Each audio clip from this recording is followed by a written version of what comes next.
Book 10th, Chapter 1 of The Ambassadors, by Henry James. Strether occupied, beside little Bilham, 3 evenings after his interview with Mamie Pocock, the same deep divan they had enjoyed together on the first occasion of our friend's meeting Madame de Vionnet and her daughter in the apartment of the Boulevard Malesherbes, where his position affirmed itself again as ministering to an easy exchange of impressions. The present evening had a different stamp. If the company was much more numerous, so, inevitably, were the ideas set in motion. It was, on the other hand, however, now strongly marked that the talkers moved, in respect to such matters, round an inner, a protected circle. They knew at any rate what really concerned them tonight, and Strether had begun by keeping his companion close to it.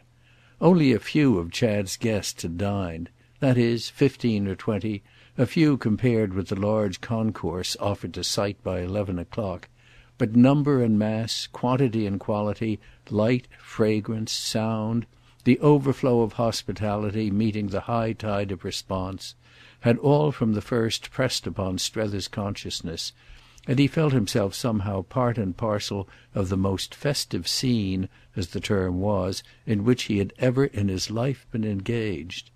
He had perhaps seen on 4ths of July and on dear old domestic commencements more people assembled, but he had never seen so many in proportion to the space, or had at all events never known so great a promiscuity to show so markedly as picked. Numerous as was the company, it had still been made so by selection, and what was above all rare for Strether was that by no fault of his own he was in the secret of the principle that had worked. He hadn't inquired, he had averted his head, but Chad had put him a pair of questions that themselves smoothed the ground. He hadn't answered the questions, he had replied that they were the young man's own affair, and he had then seen perfectly that the latter's direction was already settled. Chad had applied for counsel only by way of intimating that he knew what to do, and he had clearly never known it better than in now presenting to his sister the whole circle of his society. This was all in the sense and the spirit of the note struck by him on that lady's arrival. He had taken at the station itself a line that led him without a break and that enabled him to lead the Pococks, though dazed a little, no doubt, breathless, no doubt, and bewildered, to the uttermost end of the passage accepted by them perforce as pleasant. He had made it for them violently pleasant and mercilessly full, the upshot of which was, to Strether's vision, that they had come all the way without discovering it to be really no passage at all. It was a brave blind alley, where to pass was impossible and where, unless they stuck fast, they would have, which was always awkward, publicly to back out. They were touching bottom assuredly tonight. The whole scene represented the terminus of the cul-de-sac. So could things go when there was a hand to keep them consistent, a hand that pulled the wire with a skill at which the elder man more and more marvelled. The elder man felt responsible, but he also felt successful, since what had taken place was simply the issue of his own contention 6 weeks before that they should properly wait to see what their friends would have really to say. He had determined Chad to wait, he had determined him to see. He was therefore not to quarrel with the time given up to the business. As much as ever, accordingly, now that a fortnight had elapsed, the situation created for Sarah, and against which she had raised no protest, was that of her having accommodated herself to her adventure as to a pleasure party, surrendered perhaps even somewhat in excess to bustle and to pace. If her brother had been at any point the least bit open to criticism, it might have been on the ground of his spicing the draught too highly and pouring the cup too full. Frankly treating the whole occasion of the presence of his relatives as an opportunity for amusement, he left it, no doubt, but scant margin as an opportunity for anything else. He suggested, invented, abounded, yet all the while with the loosest, easiest rein. Strether, during his own weeks, had gained a sense of knowing Paris, but he saw it afresh and with fresh emotion in the form of the knowledge offered to his colleague. 1,000 unuttered thoughts hummed for him in the air of these observations. not the least frequent of which was that Sarah might well of a truth not quite know whither she was drifting. She was in no position not to appear to expect that Chad should treat her handsomely, yet she struck our friend as privately stiffening a little each time she missed the chance of marking the great nuance. The great nuance was, in brief, that of course her brother must treat her handsomely. She should like to see him not. But that treating her handsomely none the less wasn't all in all. Treating her handsomely buttered no parsnips, and that in fine there were moments when she felt the fixed eyes of their admirable absent mother fairly screw into the flat of her back. Strether, watching, after his habit, and overscoring with thought, positively had moments of his own in which he found himself sorry for her, occasions on which she affected him as a person seated in a runaway vehicle and turning over the question of a possible jump. Would she jump? Could she? Would that be a safe place? This question, at such instants, sat for him in her lapse into pallor, her tight lips, her conscious eyes. It came back to the main point at issue. Would she be, after all, to be squared? He believed on the whole she would jump, yet his alternations on this subject were the more especial stuff of his suspense. One thing remained well before him, a conviction that was in fact to gain sharpness from the impressions of this evening, that if she should gather in her skirts, close her eyes and quit the carriage while in motion, he would promptly enough become aware. She would alight from her headlong course more or less directly upon him. It would be appointed to him, unquestionably, to receive her entire weight. Signs and portents of the experience thus in reserve for him had, as it happened, multiplied even through the dazzle of Chad's party.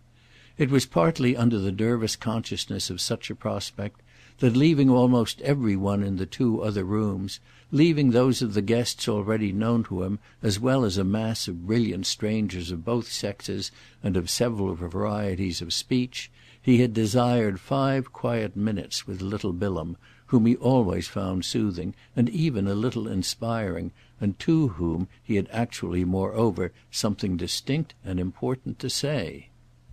He had felt of old, for it already seemed long ago, rather humiliated at discovering he could learn in talk with a personage so much his junior the lesson of a certain moral ease. But he had now got used to that. Whether or no the mixture of the fact with other humiliations had made it indistinct, whether or no directly from little Bilham's example, the example of his being contentedly just the obscure and acute little Bilham he was. It worked so for him, Strether seemed to see, and our friend had at private hours a wan smile over the fact that he himself, after so many more years, was still in search of something that would work. However, as we have said, it worked just now for them equally to have found a corner a little apart. What particularly kept it apart was the circumstance that the music in the salon was admirable, with 2 or 3 such singers as it was a privilege to hear in private. Their presence gave a distinction to Chad's entertainment, and the interest of calculating their effect on Sarah was actually so sharp as to be almost painful. Unmistakably, in her single person, the motive of the composition, and dressed in a splendour of crimson which affected Strether as the sound of a fall through a skylight, she would now be in the forefront of the listening circle and committed by it up to her eyes. Those eyes during the wonderful dinner itself he hadn't once met, having confessedly, perhaps a little pusillanimously, arranged with Chad that he should be on the same side of the table. But there was no use in having arrived now with little Bilham at an unprecedented point of intimacy unless he could pitch everything into the pot. You who sat where you could see her, what does she make of it all? By which I mean on what terms does she take it? Oh, she takes it, I judge, as proving that the claim of his family is more than ever justified. She isn't then pleased with what he has to show? On the contrary, she's pleased with it as with his capacity to do this kind of thing, more than she has been pleased with anything for a long time. But she wants him to show it there. He has no right to waste it on the likes of us. Strether wondered. She wants him to move the whole thing over? The whole thing, with an important exception. Everything he has picked up and the way he knows how. She sees no difficulty in that. She'd run the show herself. and she'll make the handsome concession that Woollett would be on the whole in some ways the better for it. Not that it wouldn't be also in some ways the better for Woollett. The people there are just as good." "Just as good as you and these others? Ah, that may be. But such an occasion as this, whether or no," Strether said, "isn't the people. It's what has made the people possible." "Well then," his friend replied, "there you are. I give you my impression for what it's worth. Mrs. Pocock has seen, and that's to-night how she sits there. If you were to have a glimpse of her face you'd understand me. She has made up her mind to the sound of expensive music." Strether took it freely in. "Ah, then I shall have news of her." "I don't want to frighten you, but I think that likely. However," little Bilham continued, "if I'm of the least use to you to hold on by—" "You're not of the least," and Strether laid an appreciative hand on him to say it. "No one's of the least." With which, to mark how gaily he could take it, he patted his companion's knee. "I must meet my fate alone, and I shall. Oh you'll see. And yet," he pursued the next moment, "you can help me too. You once said to me," he followed this further, "that you held Chad should marry. I didn't see then so well as I know now that you meant he should marry Miss Pocock. Do you still consider that he should? Because if you do"—he kept it up—"I want you immediately to change your mind. You can help me that way." "Help you by thinking he should not marry?" "Not marry at all events Mamie." "And who then?" "Ah," Strether returned, "that I'm not obliged to say. But Madame de Vionnet, I suggest, when he can." "Oh," said little Bilham with some sharpness. "Oh precisely. But he needn't marry at all. I'm at any rate not obliged to provide for it. Whereas in your case I rather feel that I am." Little Bilham was amused. "Obliged to provide for my marrying?" "Yes, after all I've done to you." The young man weighed it. "Have you done as much as that?" "Well," said Strether, thus challenged, "of course I must remember what you've also done to me. We may perhaps call it square. But all the same," he went on, "I wish awfully you'd marry Mamie Pocock yourself." Little Bilham laughed out. "Why it was only the other night, in this very place, that you were proposing to me a different union altogether." "Mademoiselle de Vionnet?" Well, Strether easily confessed it. That, I admit, was a vain image. This is practical politics. "I want to do something good for both of you. I wish you each so well, and you can see in a moment the trouble it will save me to polish you off by the same stroke. She likes you, you know. You console her. And she's splendid." Little Bilham stared as a delicate appetite stares at an overheaped plate. "What do I console her for?" It just made his friend impatient. "Oh come, you know." "And what proves for you that she likes me?" "Why the fact that I found her 3 days ago stopping at home alone all the golden afternoon on the mere chance that you'd come to her, and hanging over her balcony on that of seeing your cab drive up. I don't know what you want more." Little Bilham after a moment found it. "Only just to know what proves to you that I like her." "Oh if what I've just mentioned isn't enough to make you do it, you're a stony-hearted little fiend. Besides," Strether encouraged his fancy's flight, "you showed your inclination in the way you kept her waiting, kept her on purpose to see if she cared enough for you." His companion paid his ingenuity the deference of a pause. "I didn't keep her waiting. I came at the hour. I wouldn't have kept her waiting for the world," the young man honourably declared. "Better still. Then there you are." And Strether, charmed, held him the faster. "Even if you didn't do her justice, moreover," he continued, "I should insist on your immediately coming round to it. I want awfully to have worked it. I want," and our friend spoke now with a yearning that was really earnest, "at least to have done that." "To have married me off without a penny?" "Well, I shan't live long, and I give you my word, now and here, that I'll leave you every penny of my own. I haven't many, unfortunately, but you shall have them all. And Miss Pocock, I think, has a few. I want," Strether went on, "to have been at least to that extent constructive, even expiatory. I've been sacrificing so to strange gods that I feel I want to put on record, somehow, my fidelity, fundamentally unchanged after all, to our own. I feel as if my hands were imbrued with the blood of monstrous alien altars, of another faith altogether. There it is. It's done." And then he further explained. "It took hold of me because the idea of getting her quite out of the way for Chad helps to clear my ground." The young man, at this, bounced about, and it brought them face to face in admitted amusement. "You want me to marry as a convenience to Chad?" "No," Strether debated. "He doesn't care whether you marry or not. It's as a convenience simply to my own plan for him." "Simply?" And little Bilham's concurrence was in itself a lively comment. "Thank you. But I thought," he continued, "you had exactly no plan for him." "Well then call it my plan for myself; which may be well, as you say, to have none. His situation, don't you see, is reduced now to the bare facts one has to recognise. Mamie doesn't want him, and he doesn't want Mamie; so much as that these days have made clear. It's a thread we can wind up and tuck in." But little Bilham still questioned. "You can, since you seem so much to want to. But why should I?" Poor Strether thought it over, but was obliged of course to admit that his demonstration did superficially fail. "Seriously, there is no reason. It's my affair. I must do it alone.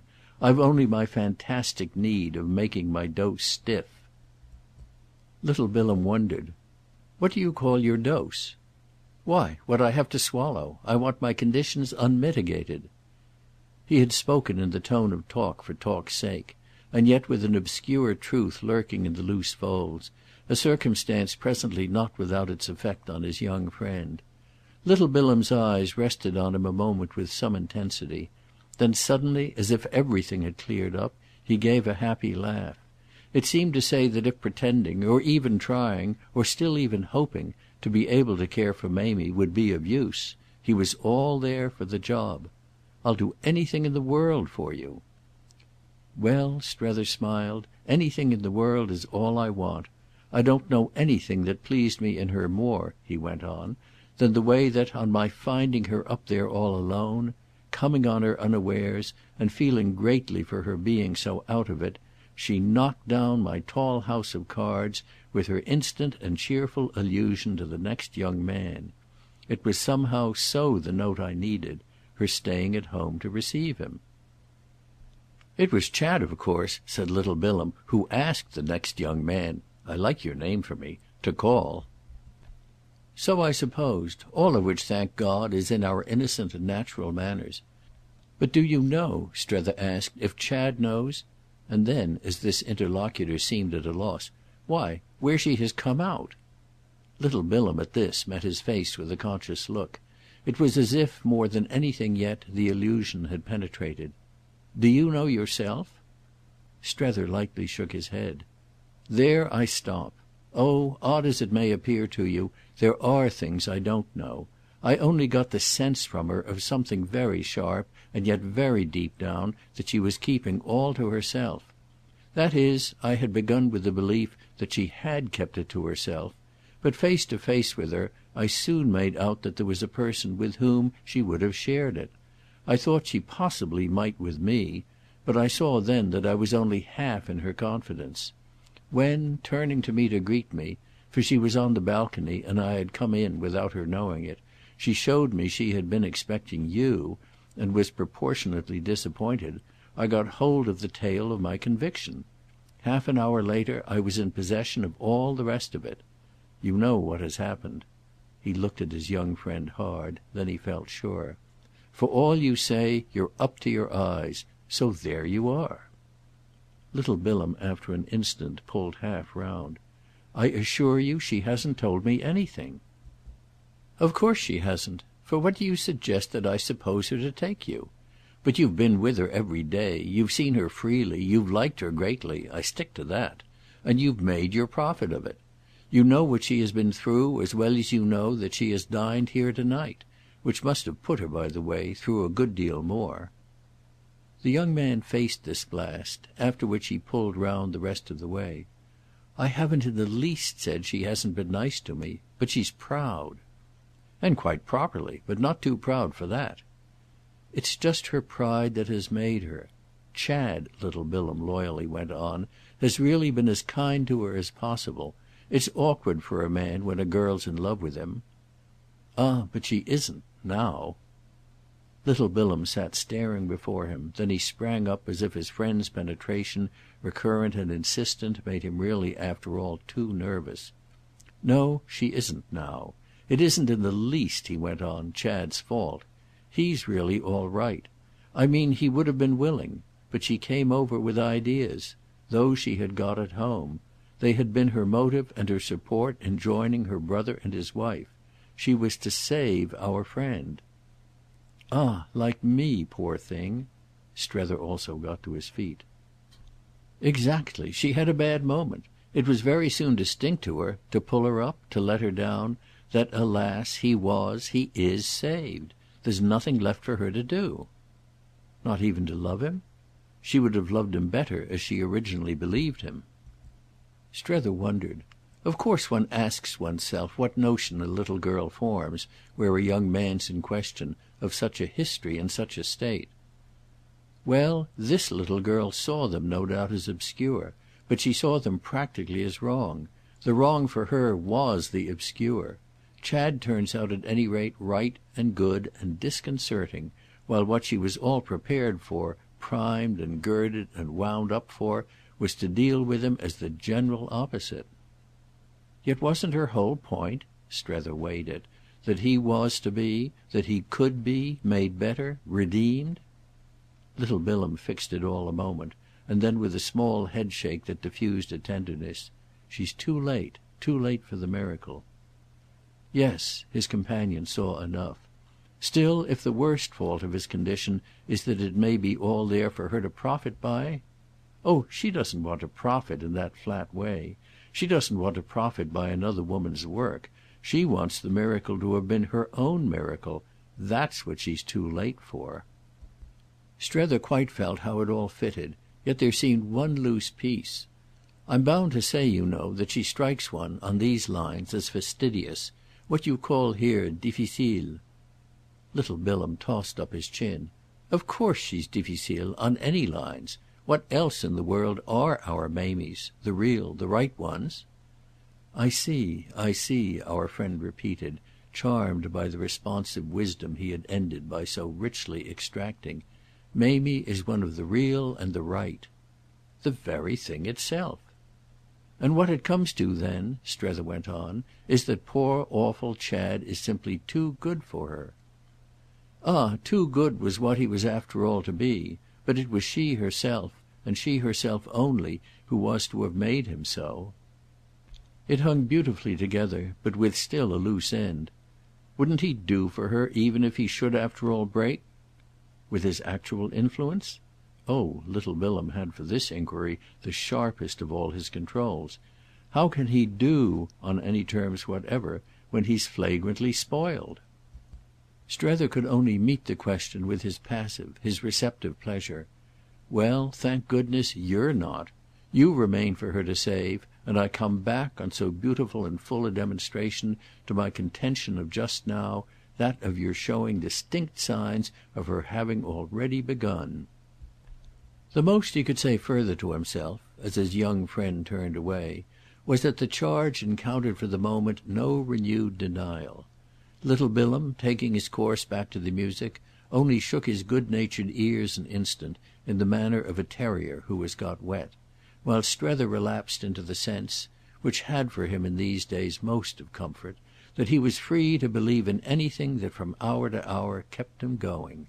He had positively motions and flutters of this conscious hour-to-hour kind, temporary surrenders to irony, to fancy, frequent instinctive snatches at the growing rose of observation, constantly stronger for him, as he felt, in scent and colour, and in which he could bury his nose even to wantonness. This last resource was offered him, for that matter, in the very form of his next clear perception, the vision of a prompt meeting, in the doorway of the room, between little Bilham and brilliant Miss Barrace, who was entering as Bilham withdrew. She had apparently put him a question, to which he had replied by turning to indicate his late interlocutor, toward whom, after an interrogation further aided by a resort to that optical machinery which seemed, like her other ornaments, curious and archaic, the genial lady, suggesting more than ever for her fellow guest the old French print, the historic portrait, directed herself with an intention that Strether instantly met.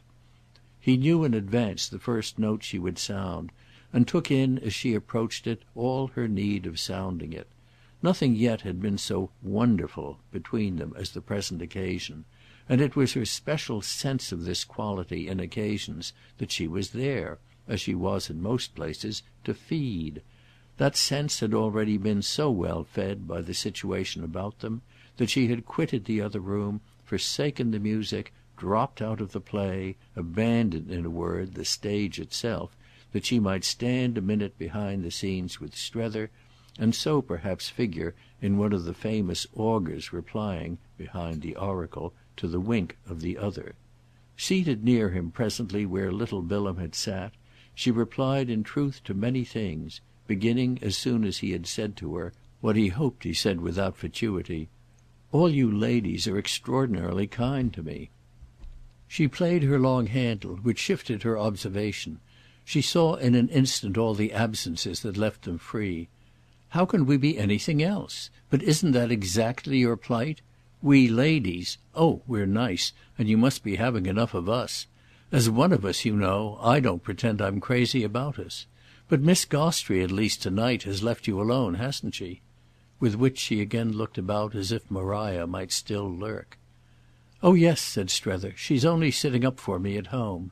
And then as this elicited from his companion her gay "Oh, oh, oh!" he explained that he meant sitting up in suspense and prayer. "We thought it on the whole better she shouldn't be present, and either way, of course, it's a terrible worry for her." He abounded in the sense of his appeal to the ladies, and they might take their choice of his doing so from humility or from pride. "Yet she inclines to believe I shall come out." "Oh I incline to believe too you'll come out."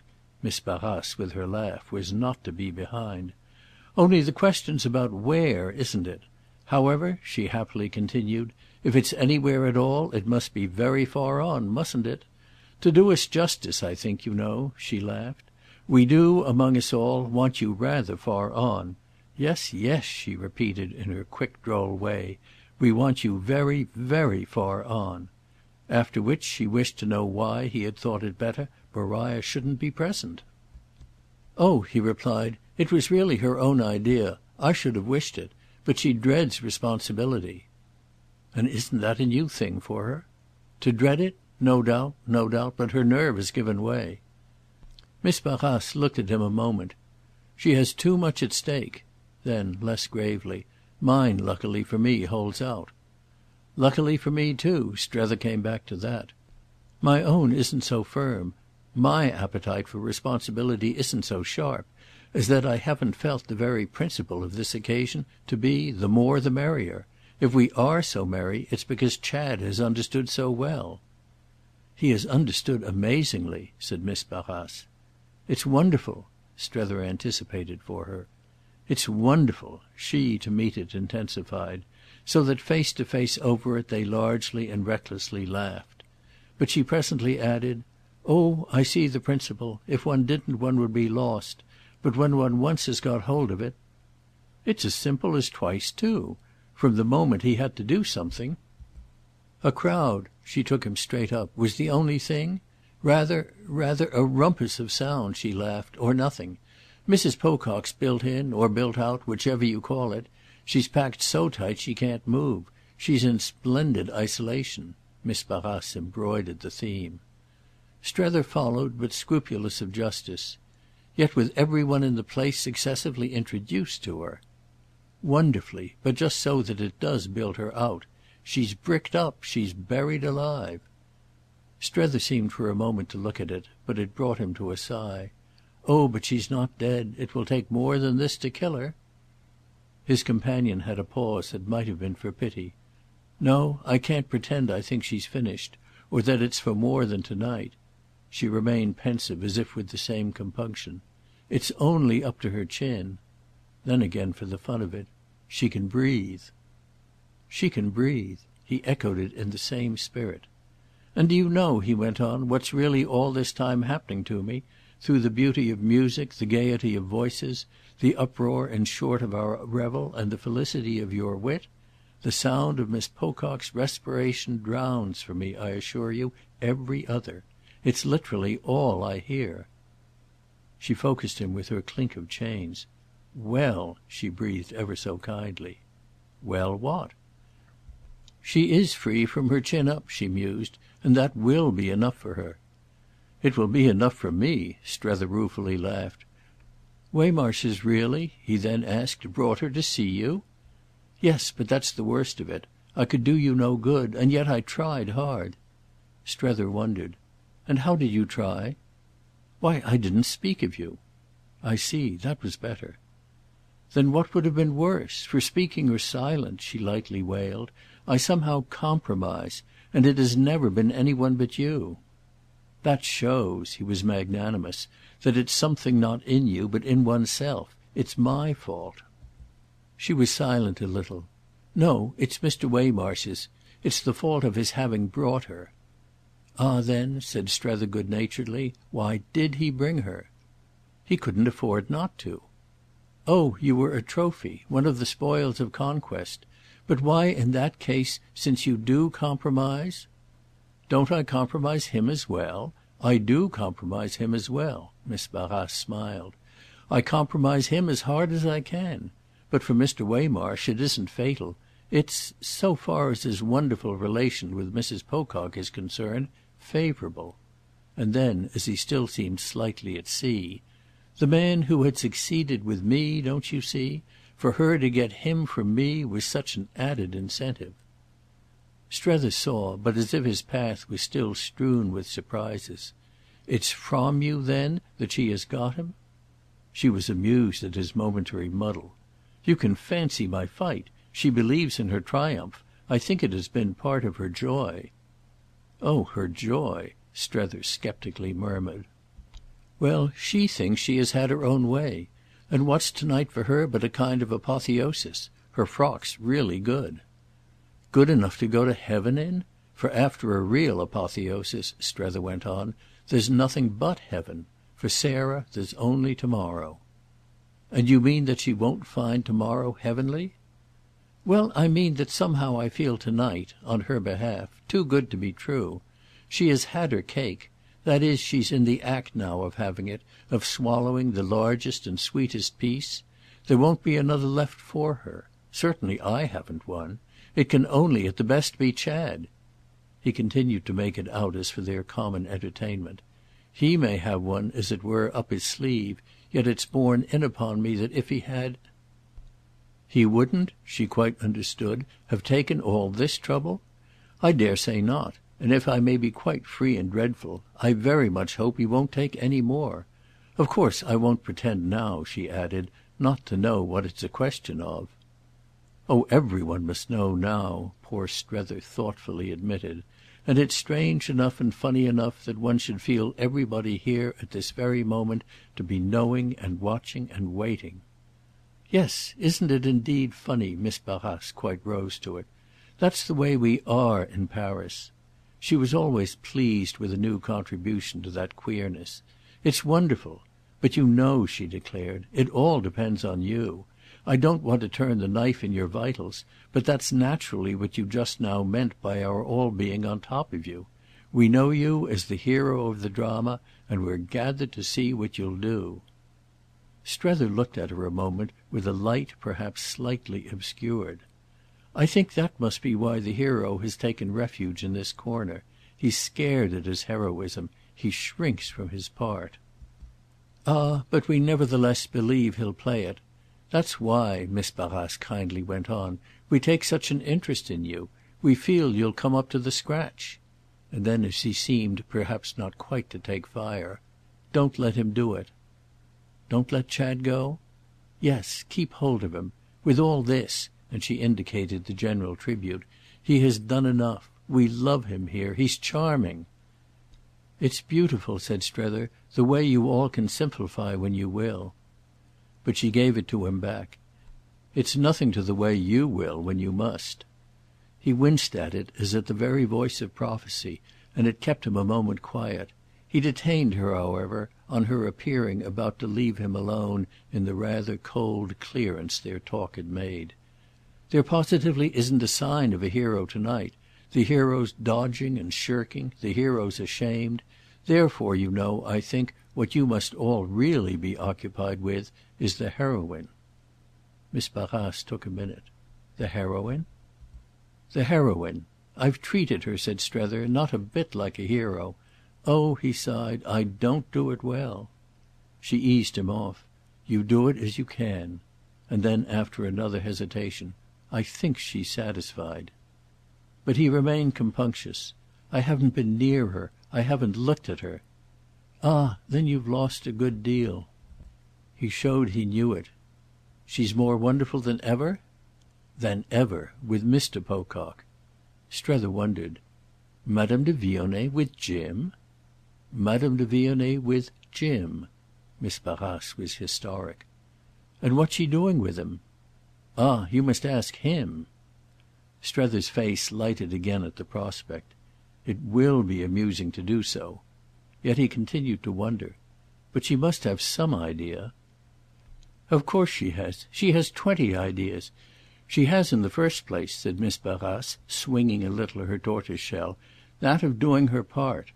Her part is to help you." It came out as nothing had come yet. Links were missing and connections unnamed, but it was suddenly as if they were at the heart of their subject. "Yes, how much more she does it," Strether gravely reflected, "than I help her!" It all came over him as with the near presence of the beauty, the grace, the intense dissimulated spirit with which he had, as he said, been putting off contact. "She has courage." "Ah she has courage," Miss Barrace quite agreed; and it was as if for a moment they saw the quantity in each other's face. But indeed the whole thing was present. "How much she must care!" "Ah there it is. She does care. But it isn't, is it," Miss Barrace considerately added, "as if you had ever any doubt of that?" Strether seemed suddenly to like to feel that he really never had. "Why of course it's the whole point." "Voilà!" Miss Barrace smiled. "It's why one came out," Strether went on, "and it's why one has stayed so long. And it's also," he abounded, "why one's going home. It's why It's why everything," she concurred. "It's why she might be to night, for all she looks and shows, and for all your friend Jim does, about 20 years old. There's another of her ideas, to be for him, and to be quite easily and charmingly as young as a little girl." Strether assisted at his distance. "For him? For Chad?" "For Chad, in a manner, naturally, always. But in particular to night for Mr. Pocock." And then as her friend still stared, "Yes, it is of a bravery. But that's what she has, her high sense of duty." It was more than sufficiently before them. "When Mr. Newsome has his hands so embarrassed with his sister—" "It's quite the least," Strether filled it out, "that she should take his sister's husband? Certainly, quite the least. So she has taken him." "She has taken him." It was all Miss Barrace had meant. Still it remained enough. "It must be funny." "Oh it is funny." That of course essentially went with it. But it brought them back. How indeed then she must care; in answer to which Strether's entertainer dropped a comprehensive "Ah!" expressive perhaps of some impatience for the time he took to get used to it. She herself had got used to it long before. End of Book 10th, Chapter 1.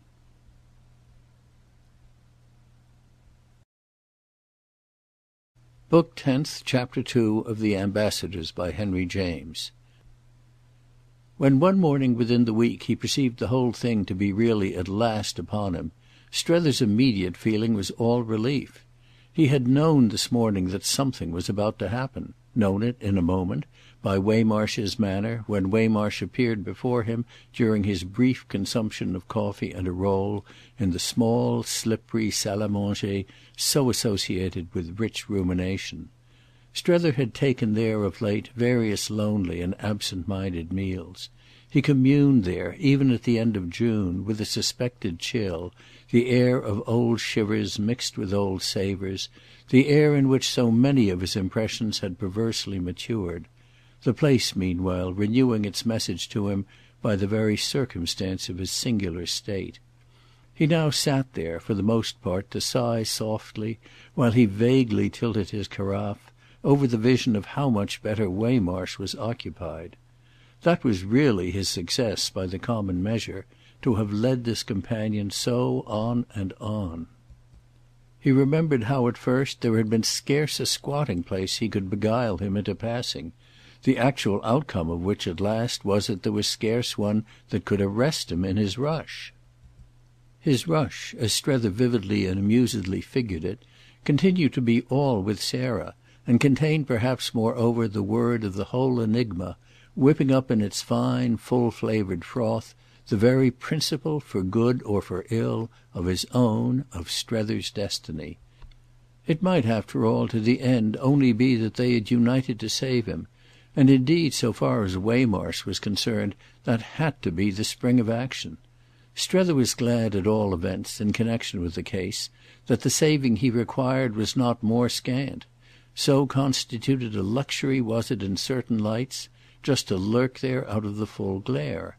He had moments of quite seriously wondering whether Waymarsh wouldn't in fact, thanks to old friendship and a conceivable indulgence, make about as good terms for him as he might make for himself. They wouldn't be the same terms, of course, but they might have the advantage that he himself probably should be able to make none at all. He was never in the morning very late, but Waymarsh had already been out, and after a peep into the dim refectory he presented himself with much less than usual of his large looseness. He had made sure, through the expanse of glass exposed to the court, that they would be alone, and there was now in fact that about him that pretty well took up the room. He was dressed in the garments of summer, and save that his white waistcoat was redundant and bulging, these things favoured, they determined, his expression. He wore a straw hat such as his friend hadn't yet seen in Paris, and he showed a buttonhole freshly adorned with a magnificent rose. Strether read on the instant his story, how, astir for the previous hour, the sprinkled newness of the day, so pleasant at that season in Paris, he was fairly panting with the pulse of adventure, and had been with Mrs. Pocock unmistakably to the Marché aux Fleurs.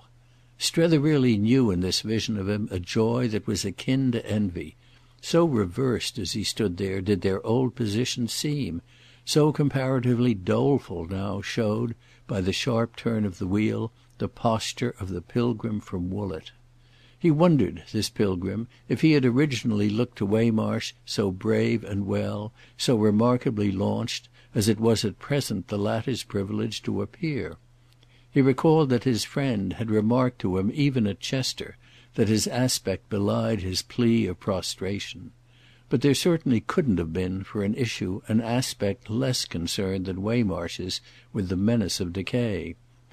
Strether had at any rate never resembled a southern planter of the great days, which was the image picturesquely suggested by the happy relation between the fuliginous face and the wide Panama of his visitor.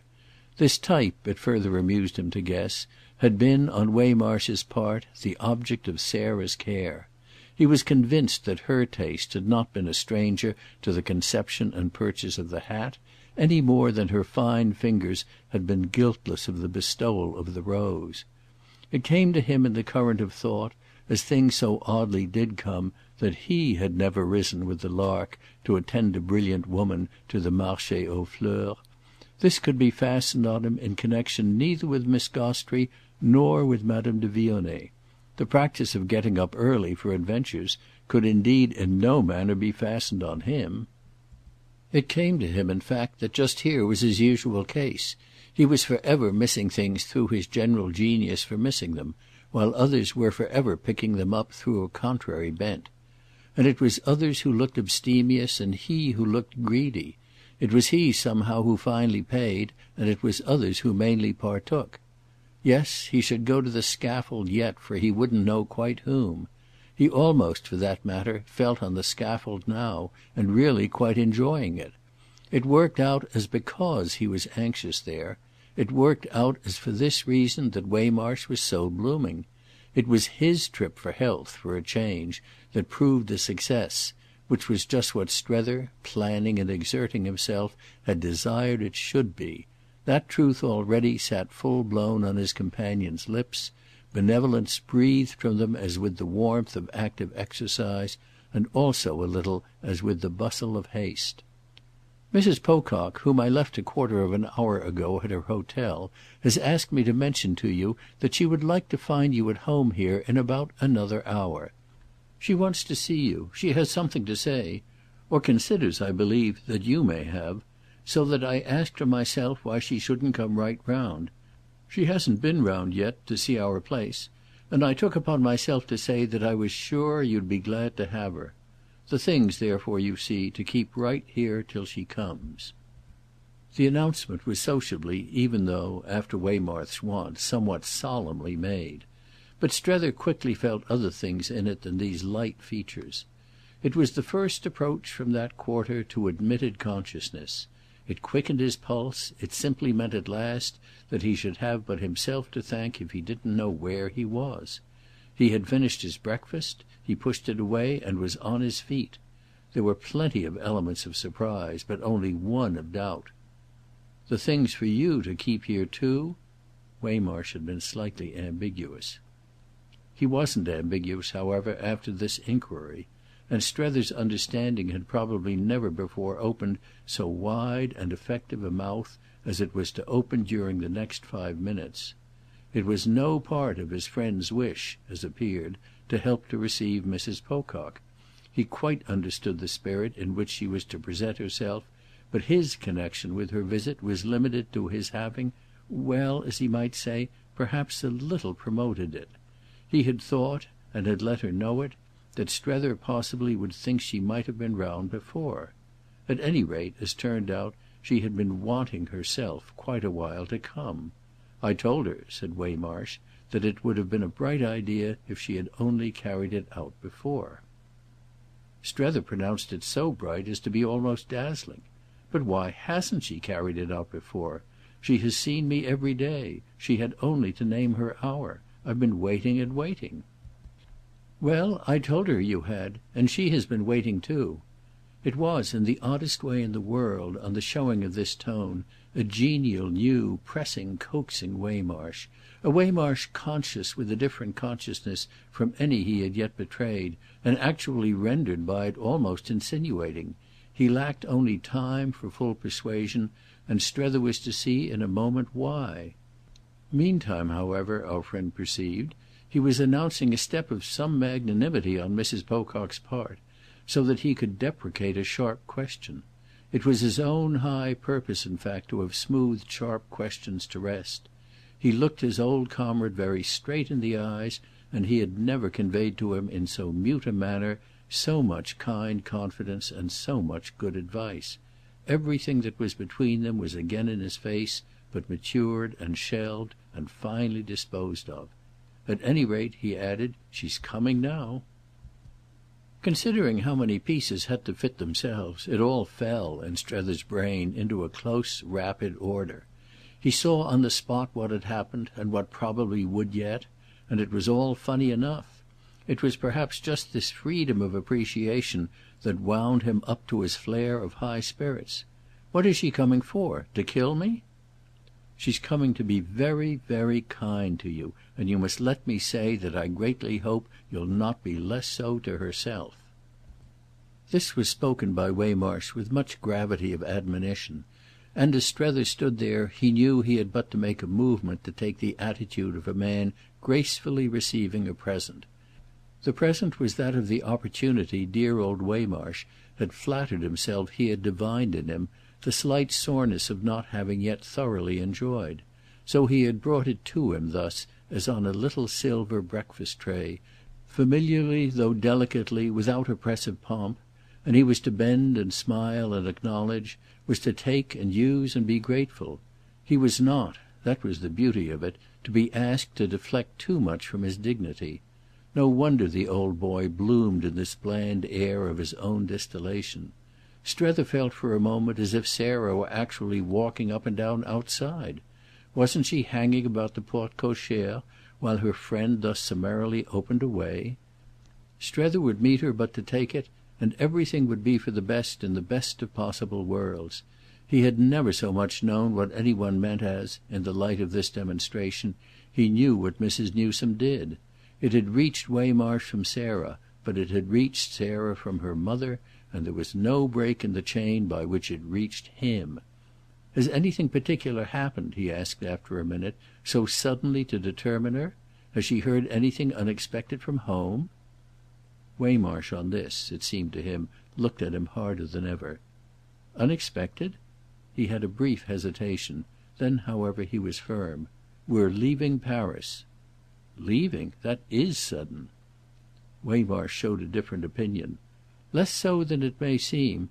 The purpose of Mrs. Pocock's visit is to explain to you, in fact, that it's not." Strether didn't know at all if he had really an advantage, anything that would practically count as one, but he enjoyed for the moment, as for the first time in his life, the sense of so carrying it off. He wondered—it was amusing—if he felt as the impudent feel. "I shall take great pleasure, I assure you, in any explanation. I shall be delighted to receive Sarah."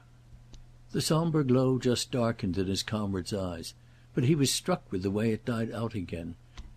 It was too mixed with another consciousness, it was too smothered, as might be said, in flowers. He really for the time regretted it. Poor dear old sombre glow! Something straight and simple, something heavy and empty, had been eclipsed in its company, something by which he had best known his friend. Waymarsh wouldn't be his friend somehow without the occasional ornament of the sacred rage, and the right to the sacred rage, inestimably precious for Strether's charity, he also seemed in a manner, and at Mrs. Pocock's elbow, to have forfeited. Strether remembered the occasion early in their stay when on that very spot he had come out with his earnest, his ominous "Quit it!" and so remembering felt it hang by a hair that he didn't himself now utter the same note. Waymarsh was having a good time. This was the truth that was embarrassing for him, and he was having it then and there. He was having it in Europe.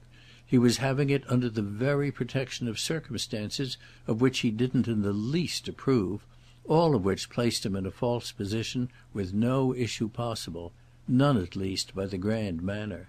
It was practically in the manner of any one, it was all but in poor Strether's own, that instead of taking anything up he merely made the most of having to be himself explanatory. "I'm not leaving for the United States direct. Mr. and Mrs. Pocock and Miss Mamie are thinking of a little trip before their own return, and we've been talking for some days past of our joining forces. We've settled it that we do join and that we sail together the end of next month. But we start tomorrow for Switzerland. Mrs. Pocock wants some scenery. She hasn't had much yet." He was brave in his way too, keeping nothing back, confessing all there was, and only leaving Strether to make certain connections. "Is what Mrs. Newsome had cabled her daughter an injunction to break off short?" The grand manner indeed at this just raised its head a little. "I know nothing about Mrs. Newsome's cables." Their eyes met on it with some intensity, during the few seconds of which something happened quite out of proportion to the time.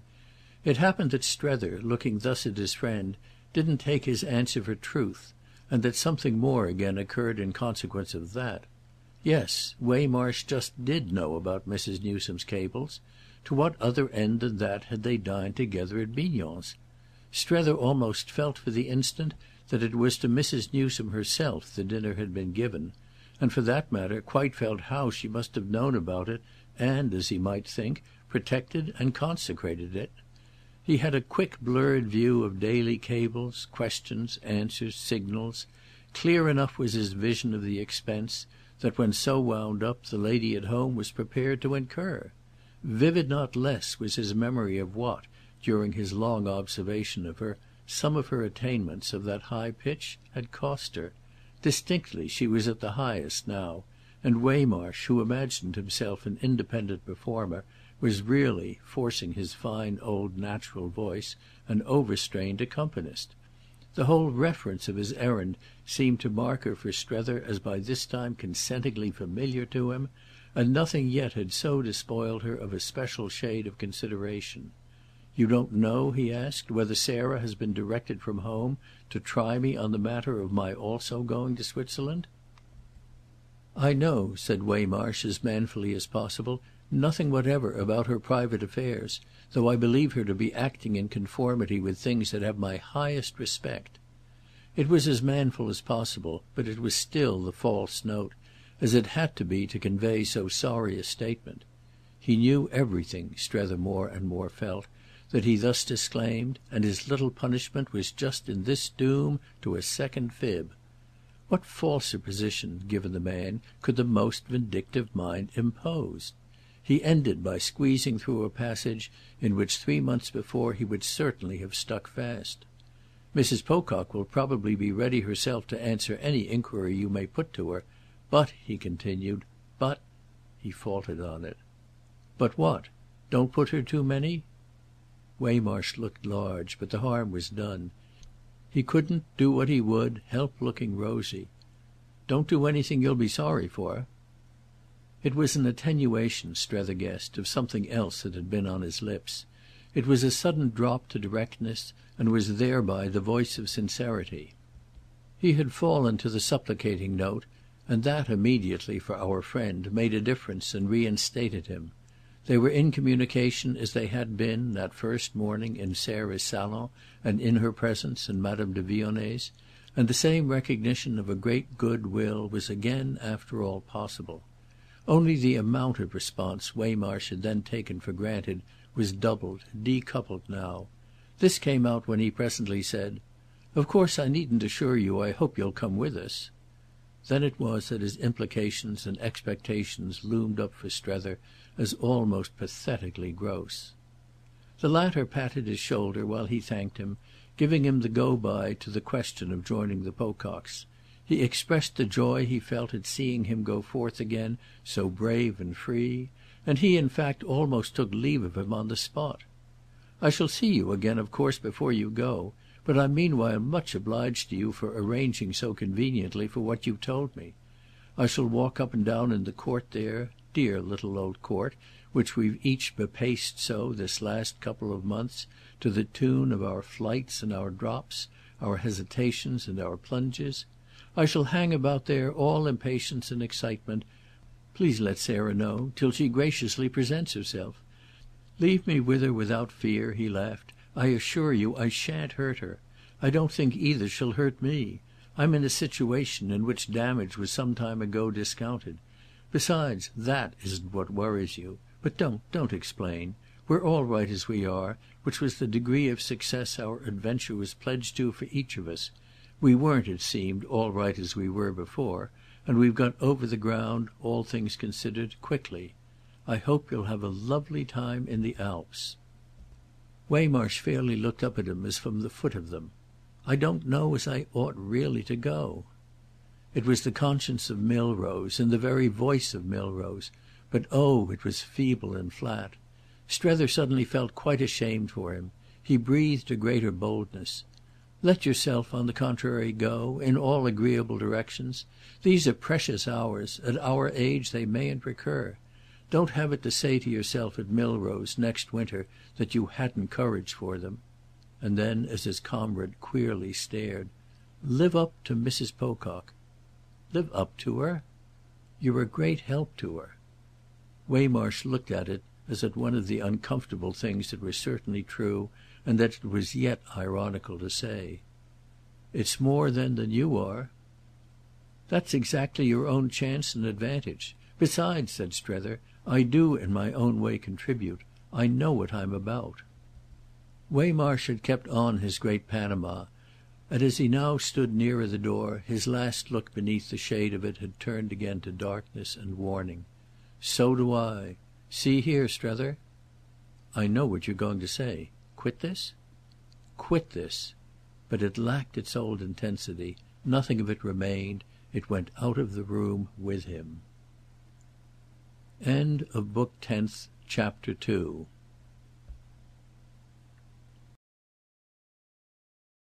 Book 10th, Chapter 3 of The Ambassadors by Henry James.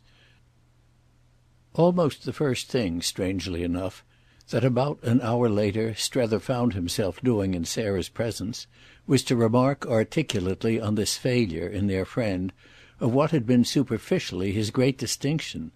It was as if, he alluded of course to the grand manner, the dear man had sacrificed it to some other advantage, which would be of course only for himself to measure. It might be simply that he was physically so much more sound than on his first coming out.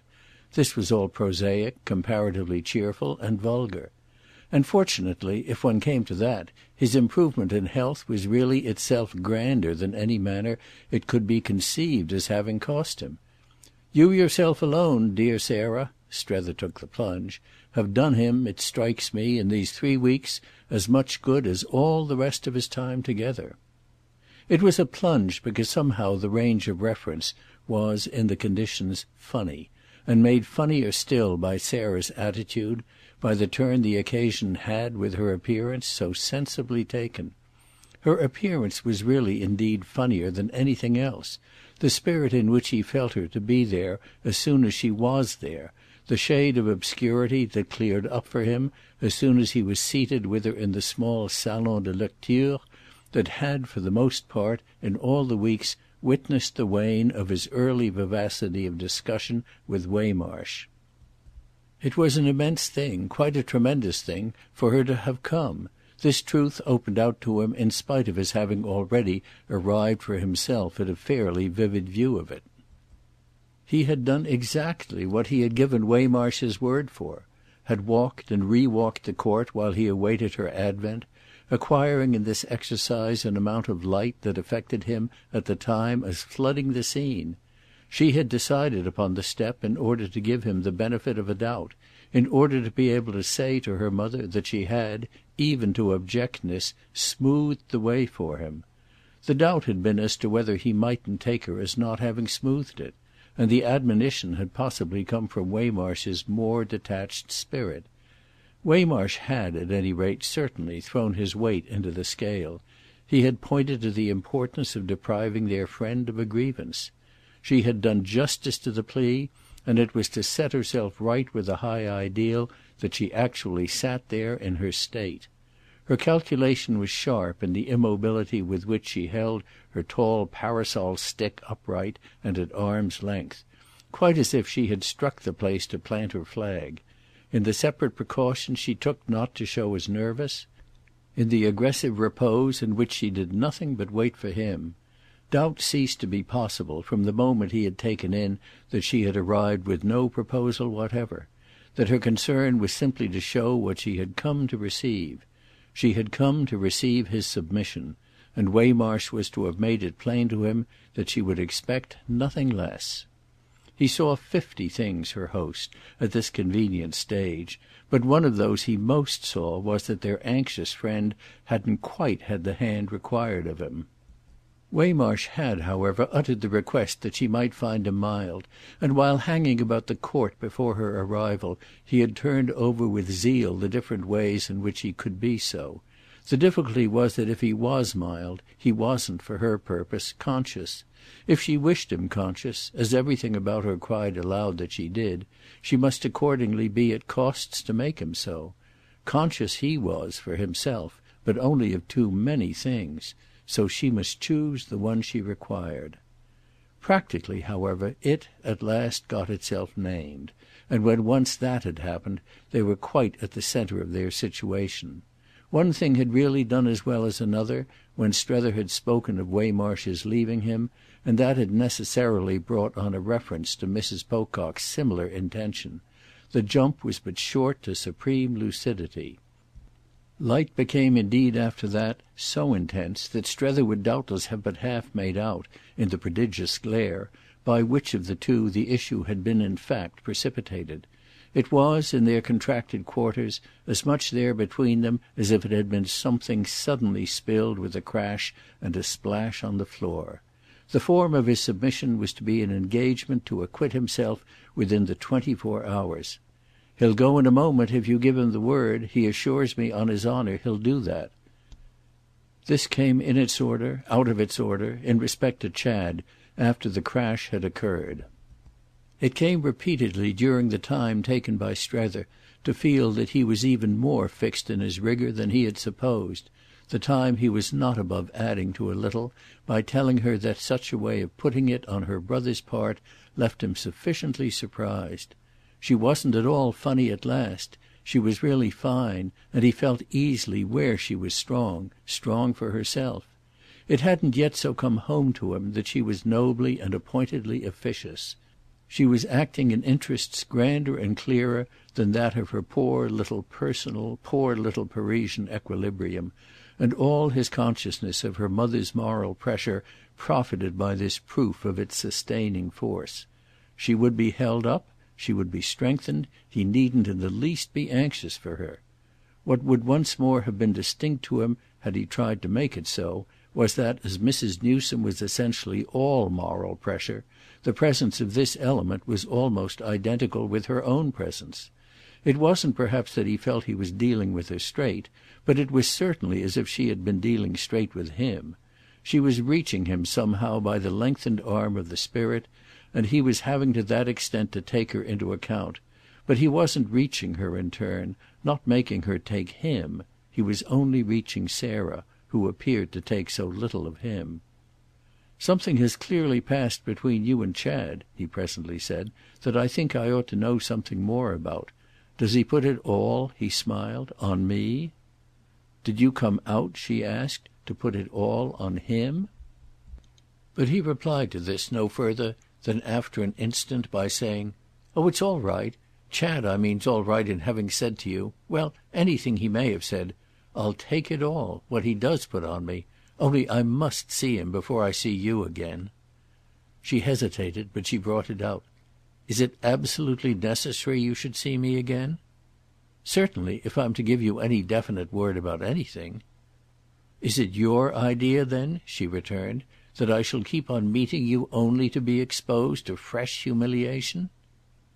He fixed her a longer time. "Are your instructions from Mrs. Newsome that you shall, even at the worst, absolutely and irretrievably break with me?" "My instructions from Mrs. Newsome are, if you please, my affair. You know perfectly what your own were, and you can judge for yourself of what it can do for you to have made what you have made of them. You can perfectly see, at any rate, I'll go so far as to say, that if I wish not to expose myself I must wish still less to expose her." She had already said more than she had quite expected, but though she had pulled up, the colour in her face showed him he should from one moment to the other have it all. He now indeed felt the high importance of his having it. "What is your conduct," she broke out as if to explain, "what is your conduct but an outrage to women like us? I mean your acting as if there could be a doubt, as between us and such another, of his duty?" He thought a moment. It was rather much to deal with at once, not only the question itself, but the sore abysses it revealed. "Of course they're totally different kinds of duty."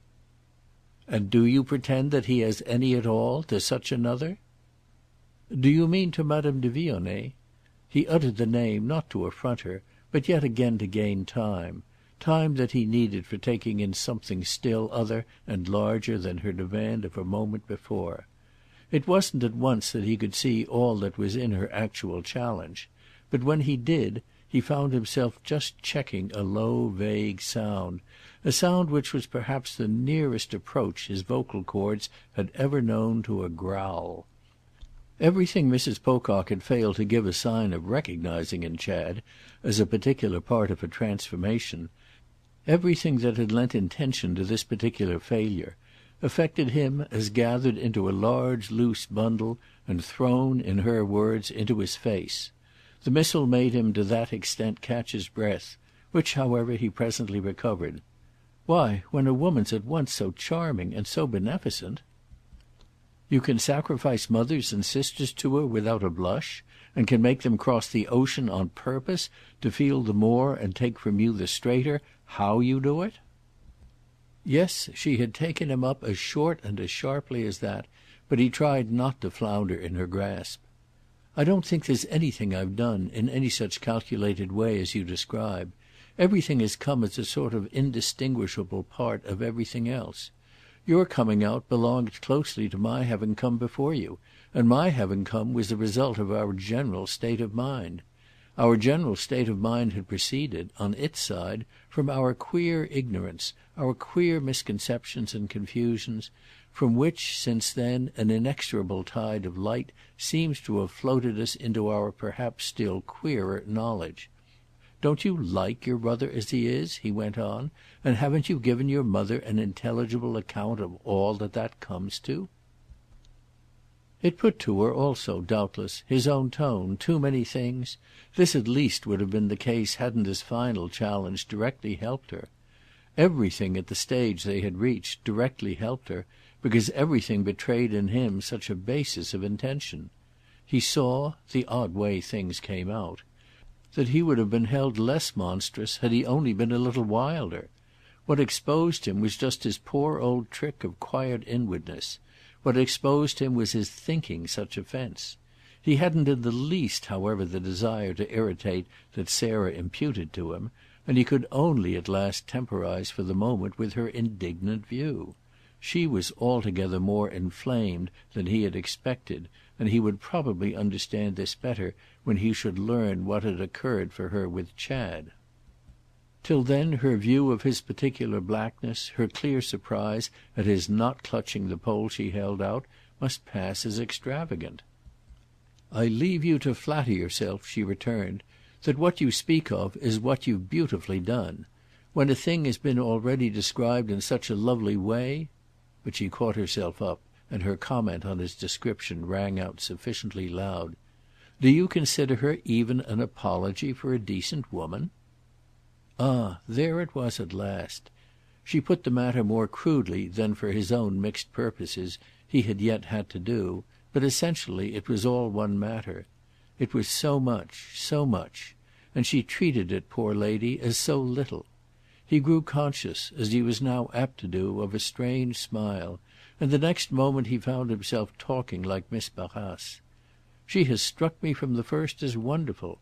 I've been thinking too, moreover, that, after all, she would probably have represented even for yourself something rather new and rather good." He was to have given Mrs. Pocock with this, however, but her best opportunity for a sound of derision. "Rather new? I hope so with all my heart." "I mean," he explained, "that she might have affected you by her exquisite amiability. A real revelation, it has seemed to myself.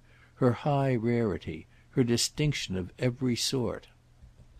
He had been, with these words, consciously a little "precious," but he had had to be. He couldn't give her the truth of the case without them. And it seemed to him moreover now that he didn't care. He had at all events not served his cause, for she sprang at its exposed side. "A revelation? To me? I've come to such a woman for a revelation? You talk to me about distinction. You who've had your privilege, when the most distinguished woman we shall either of us have seen in the world sits there insulted in her loneliness by your incredible comparison?" Strether forbore with an effort from straying, but he looked all about it. "Does your mother herself make the point that she sits insulted?" Sarah's answer came so straight, so pat, as might have been said, that he felt on the instant its origin. "She has confided to my judgment and my tenderness the expression of her personal sense of everything and the assertion of her personal dignity." They were the very words of the lady of Woollett. He would have known them in 1,000, her parting charge to her child. Mrs. Pocock accordingly spoke to this extent by book, and the fact immensely moved him. "If she really does feel as you say, it's of course very, very dreadful. I've given sufficient proof, one would have thought," he added, "of my deep admiration for Mrs. Newsome." "And pray what proof would one have thought you'd call sufficient? That of thinking this person here so far superior to her?" He wondered again; he waited. "Ah, dear Sarah, you must leave me this person here." In his desire to avoid all vulgar retorts, To show how, even perversely, he clung to his rag of reason, he had softly almost wailed this plea.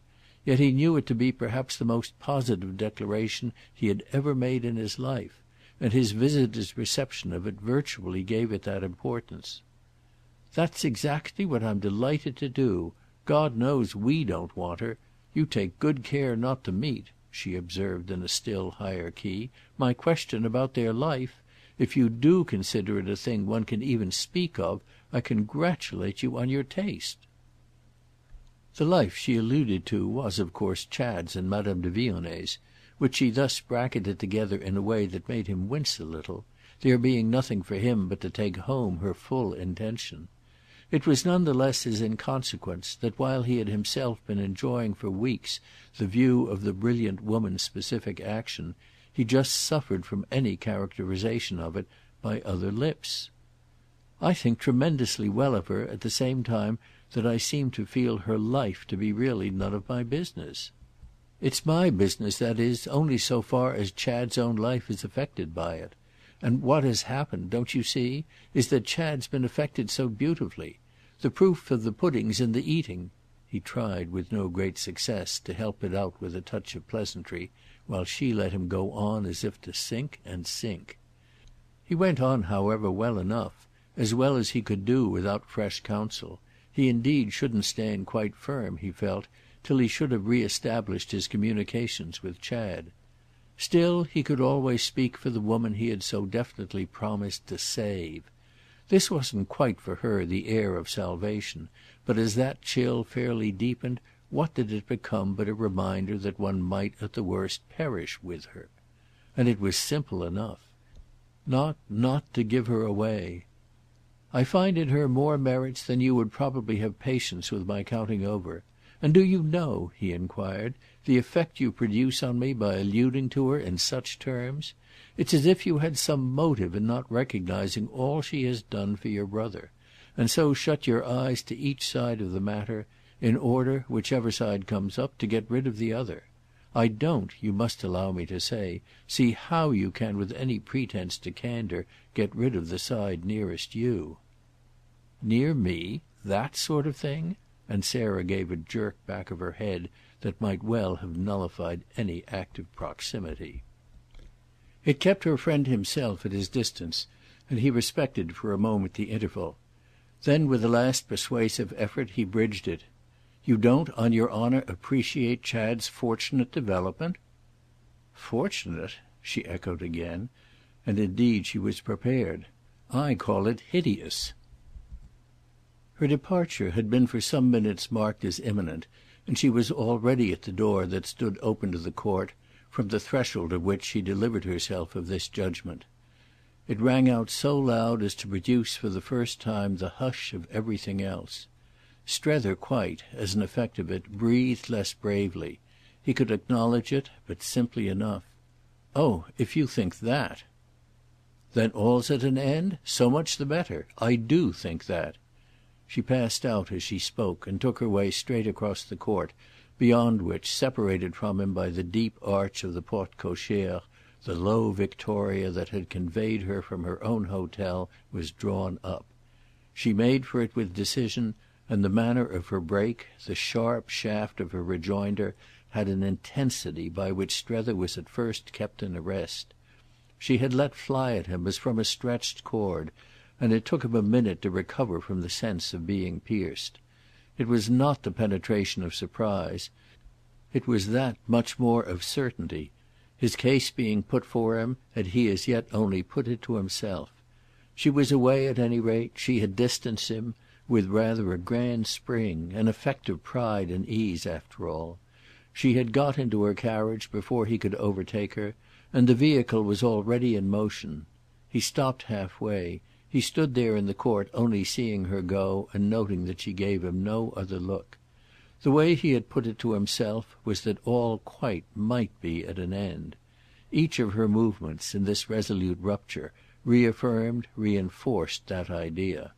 Sarah passed out of sight in the sunny street, while planted there in the centre of the comparatively grey court he continued merely to look before him. It probably was all at an end. End of Book 10th, Chapter 3.